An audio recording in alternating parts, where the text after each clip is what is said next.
¿Qué es lo que me caracteriza? Yo creo que mi disciplina, mi entusiasmo en todo lo que hago y mi pasión por lo que hago, que es lo que más me caracteriza y que trato siempre de cumplir con las expectativas que me pongo en una meta y en mi trabajo, sobre todo a nivel ya directivo. Eso es lo que me caracteriza. Me apasionan dos grandes cosas. Uno, que es escribir, porque para mí es catártico escribir, expresar lo que pienso, y viajar. Me fascina viajar. No me importa que sea de aquí a mi casa, voy en la ventanilla disfrutando el viaje. ¿Qué me gusta escribir? Me gusta escribir análisis político. Siempre me ha apasionado la filosofía política y entonces me ha gustado irme a hacer esa línea de la investigación y también de la escritura. Entonces eso escribo, artículos de fondo de análisis político, de coyuntura. Mi desarrollo profesional es el siguiente. Yo originalmente, cuando estaba ahí en el bachillerato, cuando uno empieza a definir la carrera, dices que a qué quiero dedicarme, mi papá nos inclinaba mucho a mis hermanos y a mí a estudiar ingenierías. Entonces nos decía que las ingenierías en ese momento, y ahorita otra vez están de moda, era donde íbamos a tener empleo y nos iba a ir muy bien. Sin embargo, yo desde muy pequeñita escribía cuentos y novelas. Escribí mi primera novela a los 16 años, que no es nada famosa, pero la escribí. Entonces, de niña pequeñita escribía mucho y tenía muchos cuentos de ciencia ficción, porque eso era lo que me apasionaba. Entonces mi papá tenía un amigo que era escritor, que se llamaba Carlo Coche, un italiano, que escribía en el Excelsior. Mi papá es médico, entonces era su médico. Le llevó mis cuentos para ver qué tan talentosa era su pequeñita, su hija. Entonces le lleva mis cuentos y le dice que estaban muy bien para mi edad, porque yo escribía, no sé, a los 5, 7, 8, 10 años. Pero que me recomendaba que estudiara filosofía, para que yo tuviera todos los elementos para poder ser una buena escritora. Entonces yo me quedé con eso en la cabeza. Ya hacia mi adolescencia, 12, 13, 14 años. Mi papá nos pide literalmente que estudiáramos ingeniería. Entonces yo pregunté cuál era la ingeniería que se tenía más que ver con el recurso humano. Y me dijeron que la ingeniería industrial. Entonces me metí a estudiar ingeniería industrial y terminé la mitad de la carrera. Durante ese tiempo tenía, como todo el mundo, amigos, y yo seguía escribiendo, y fue cuando escribí la novela, porque yo entré muy chiquita a estudiar la ingeniería, de los 17 años. Entonces ya había hecho la novela, la había metido a Editorial Planeta y obviamente no había ganado, pero eran como mis primeros pininos. Ganó un señor de 50 años que escribió una novela que se llamaba El rubor del betabel, nunca se me va a olvidar. Y entonces en la Editorial Planeta me mandan a mí una cartita diciendo que era la más joven escribiendo y no sé qué y no sé cuándo.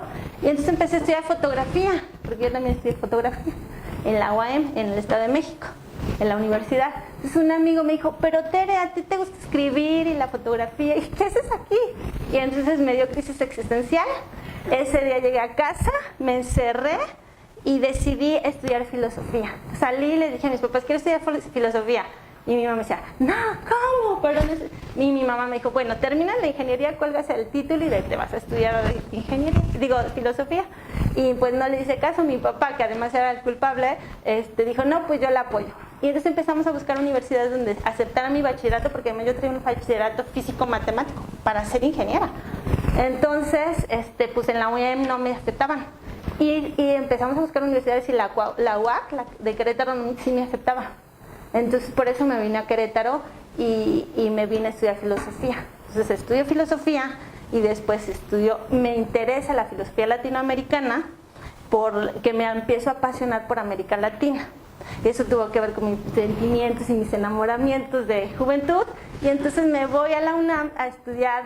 Ya no me voy a España, porque yo me fui a España porque iba a estudiar filosofía del lenguaje, pero después me apasiona la filosofía latinoamericana y me voy a la UNAM a estudiar estudios latinoamericanos, la maestría, y me quedo en estudios latinoamericanos también haciendo el doctorado, porque quería estudiar ciencia política, pero no me terminó convenciendo tanto. Entonces me quedé estudiando en la misma línea y por eso estudié estudios latinoamericanos, que ya es ser especialista en América Latina, y pues es conocer el contexto y analizar el contexto histórico, económico, social y político de América Latina, que era lo que yo quería hacer.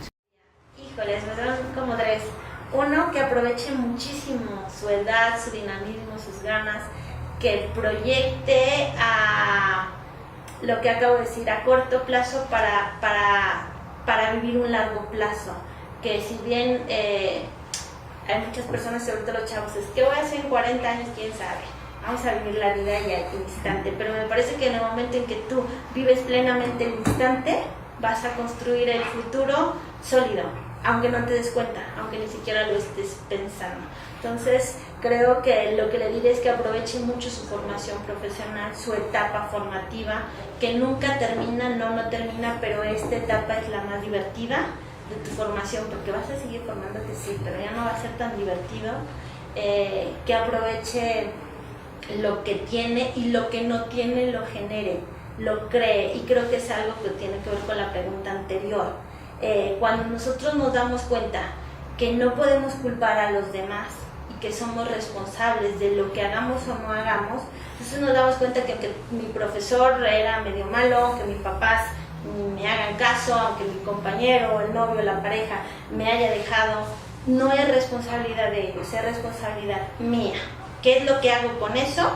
Me divierto, hago algo, lo dejo, lo cambio, ¿qué hago yo?